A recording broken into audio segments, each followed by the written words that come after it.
khona isigemegema esenzile ekhaya kubo phakathi emndenini kwantshontsha isibuso somfowabo umfowabo wasemfuna ngenkemba wathi manje ngombona ngizombulala wase sura uJakobe esebaleka kulelizwe eyocasha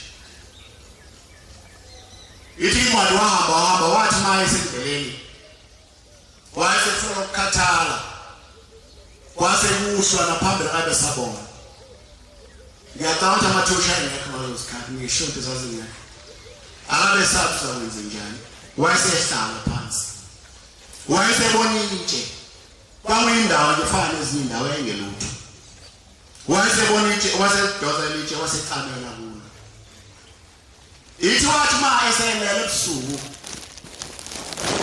ithi wayesebona isibhazi ithi wabona isikhwelo yilada wabona ilada elide lisuka phansi liyofika phezulu lapha lona ilada kwakuhamba phezulu lapha begcina khona kwakushela uNkulunkulu uqobo lwakhe kwahamba waze lafika isikhathi kwaphaphama wathi mayiphaphama kwayimayishawa uvalo oma uphuphe ebusuku awuze wathi uNkulunkulu wangibona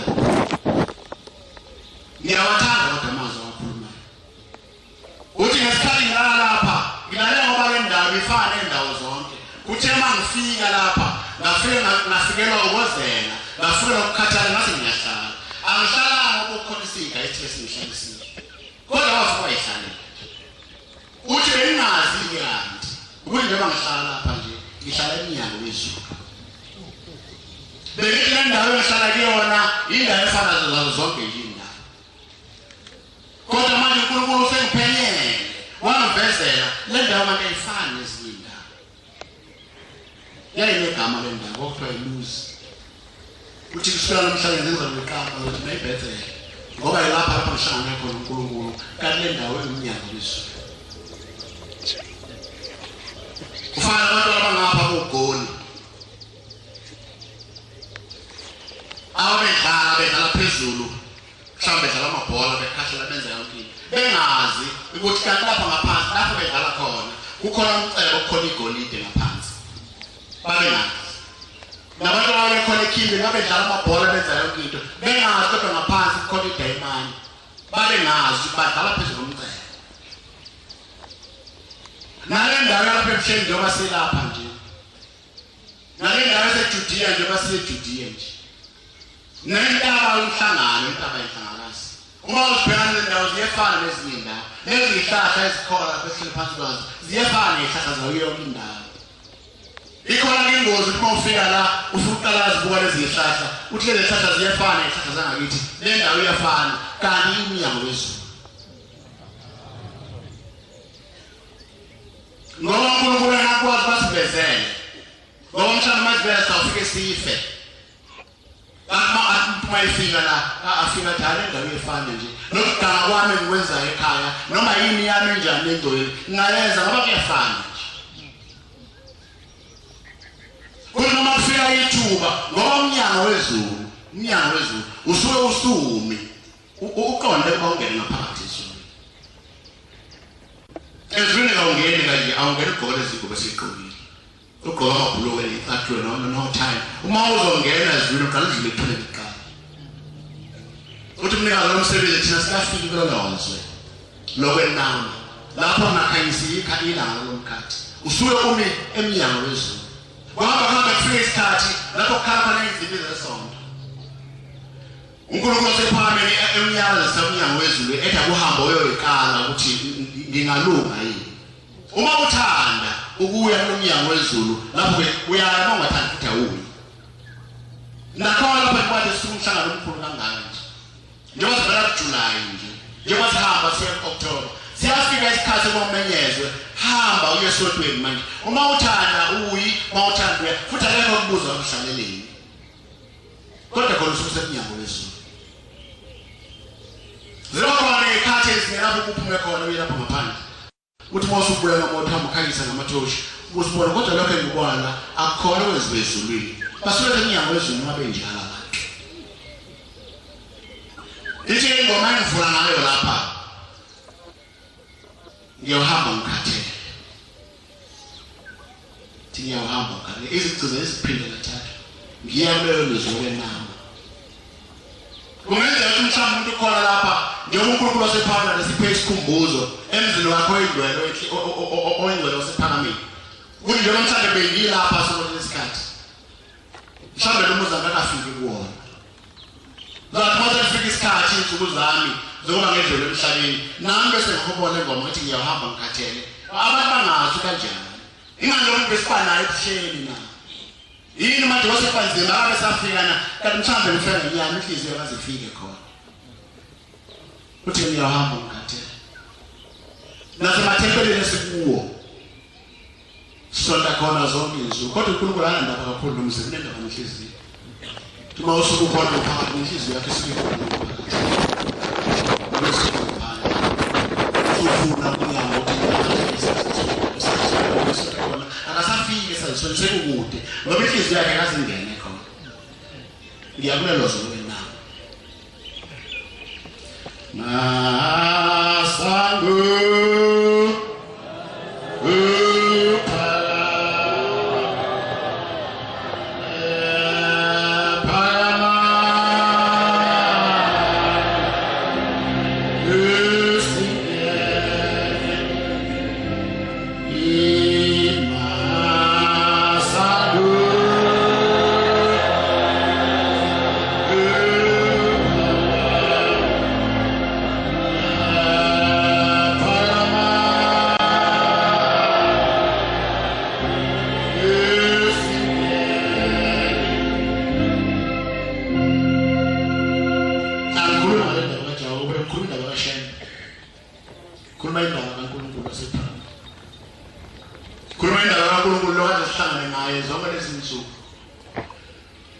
sibuka isikhumbuzo senkosi inyanga yezulu imisebenzi yoNkulunkulu eyenza emhlabeni sikhuluma ngaloo ndaba kodwa ngiyayithinta le ndaba mhlawumbe ngizobuye ngibuyele kodwa silokulo uNkulunkulu kade sikhuluma ngayo ongazange azavalelise shemba kazana manje sengiyahamba njengoba ngihamba nje ngihamba nomphela ngizophinde ngibona azangikusho shemba kazana washiphelile wathi mayezohamba emhlabeni isipho sokuqala wathi bathi abantu ngiyoshintsha ibhanti wathi ngizosithela ngapha ngiqhamuke ngapha ngeke ngisangibona wathi kanjani uthi mangifike ngomeni yakhe lapha u-1220 uthi inyama yami ikhathele izoba lethulile ithi umphefumulo wami uzobe mbathi inyama entsha ithi waphakade bengizelwe nanini ngiyakuba khona shemba washo ndlela ashiya ukuthi kuphelile uthi mayifika encika ngesihlahla sekonono le phansi kombazini uthi wambazini wafika wahlala lapha kulesi sihlahla wayeseyincika khona ithathakade zihamba nayo endleleni ovela wanyamala besabe sambona kushoniphi izahamba samthuna yonke indawo uba kushonaphi kwenzenjani babonyamala phambi kwethu kwenzenjani isho njalo umfundisi uthatha basuka kwasafike ehleli kuye nesihlahla sekonono uthi baseguqo baba kuwena unkosi lapha kwenzenjani uphakathi abantu bengizobuza uNkulunkulu wangu-April ngaso sikhathi bengizobuza uNkulunkulu ukuthi le ndawo engikuyo sekuyiyena ekugcine ngizoyihamba uNkulunkulu abesengithatha na uthi ke abantu uNkulunkulu uvumile wathi yebo sokundawo yokugcina isekho wabe sesuka lapha esehamba eseyimkhayidi lapha wafika washite khona ibhanti ithi kosephambene namalanga ithi lo msebenzi engibuwa njengoba nguphethe nje lapha emva kwami usho njalo phakathisi uthi emva kwami akuhlangana amadoda bese bonisana ukuthi uzawuhlala bani uthi akuhlangana amadoda uthi kuyozenzekela khona ngoba uNkulunkulu uyazi uthi ngelinye ilanga ekuphinda lokho njalo masabatha ukuphinda angazi wakwenzenjani athi njalo nasadoda sababili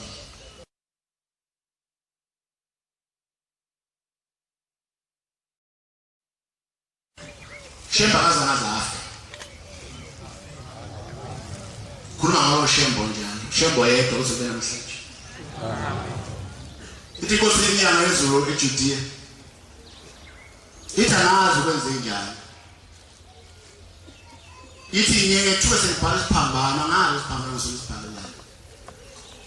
Ithi noma ngathi ngibeka phansi into ngiyibona isiphambano. Noma ngathi ngibeka phansi izinto noma yini ngiyabona ukuthi sesiphambano uthi anazi ukuthi ngikuthini. Sathi idea ukuthi babukhuluma ngani. Uthi kodwa ngikwaziyo kunye kuphela. Ukuthi lapha ngihlele khona.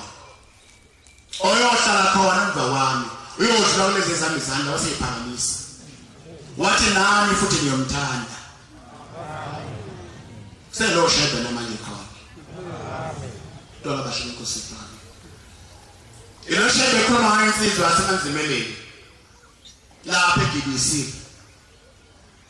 Ithi wathi mayifika emazweni akithi. Emanzimeleni kwase kufika sekuphendula abantu. Ikwase kufika isikhathi uma manje ahamba obageza abaphapathisa. Lezo wayesebuza ukuthi isiphi isiziba ngaka kuso. Uthi bathi bemkhombisa isiziba. Uthi igama lezoziba kwanomkhikimezo. Uthi kwangayini ukuthi walibuya lezoziba ngoba kwakhona izilwane zakhona. Kwakhona inyoka zakhona, kwakhona ingwenya zakhona.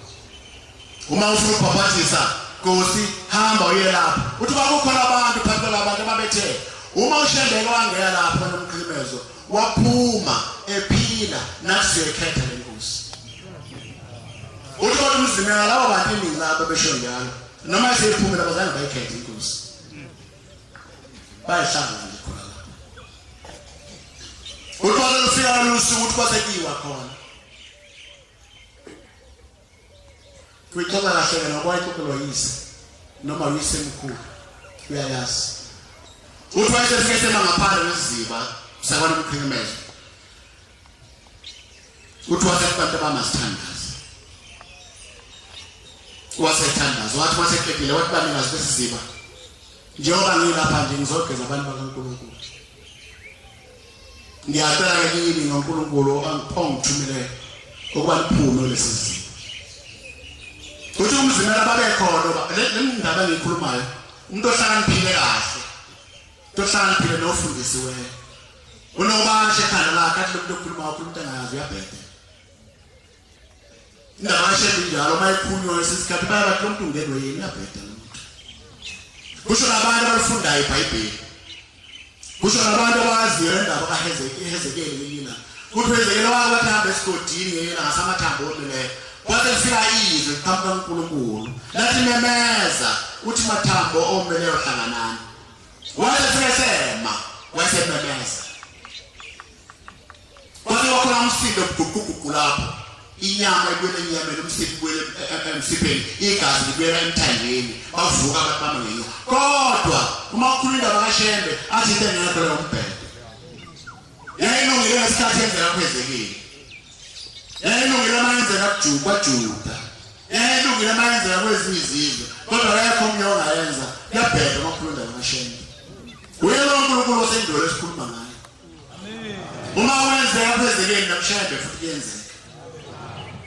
Ngoba le ngikhuluma ngokomqondo ngeke zenzeke. Ngoba sabantu abahlakaniphile siyazazi izinto. Siyamazi u1 no1 ukhipha u2.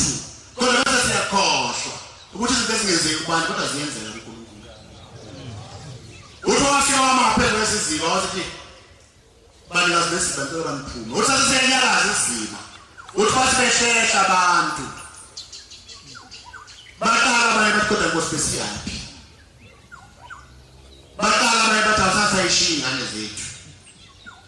Mhlawumbe khona lapho abacabanga sebelapho ukuthi ngingene noma ngibayeke. Uthi kwasephuma inyoka angizokhuluma kodwa naye. Futhi sodwa ngizokhuluma ngaso. Uthi yathi mayisephuma uthi wayesethi bantu abangokalungi nawo phakathi futhi phuma mntana. Ngizogeza abantu bakaNkulunkulu. Uthi kwasephuma ingwenya enkulu. Kwazamazama isiziba yaphuma lengwenya uthi yayisihlala ngaphezulu. Uthi wayesengena. Uthi kwabakhona uvalo